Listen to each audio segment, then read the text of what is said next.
आता तुमची आहे. पोरींनो, बायांनो, तुम्ही वाघिणी, रणरागिणी, सावित्रीबाई फुले, अहिल्याबाई होळकर, रमाई, भीमाई, फातिमा शेख, स्त्रियांची शाळा काढणाऱ्या महात्मा ज्योतिराव फुल्यांना ज्यांनी पहिली मदत करून 2 मास्तरनी झाल्या आणि पुण्यामध्ये मुलींची शाळा काढली, म्हणून आज तुमच्या पुरी प्रांत कलेक्टर अधिकारी आहे. मग कोणत्या मशिदीतून आला होता एखादा अल्लाह, कोणत्या देवळातून एखादा देव आला होता तुमच्या पूर्ण प्रांत करायला, कलेक्टर करायला, तुम्हाला शिक्षणाची परवानगी देण्यासाठी? जो इथे प्रगट झाला तो महामानव, सत्यशोधक, महान मानव डॉक्टर बाबासाहेब. जोरात टाळी वाजली पाहिजे. हे तुम्ही विसरत गेला तर तुम्ही 10वीच्या पुढे तुम्हाला शाळा नाही. ऐकलं असेल तुम्ही, 10वी पर्यंत आमची पोरं फुकट.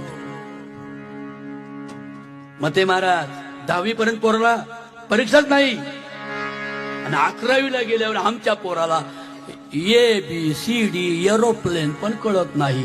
हे सगळी बहुजनांची पोरं काय करणार? प्रांत होतील, कलेक्टर होतील.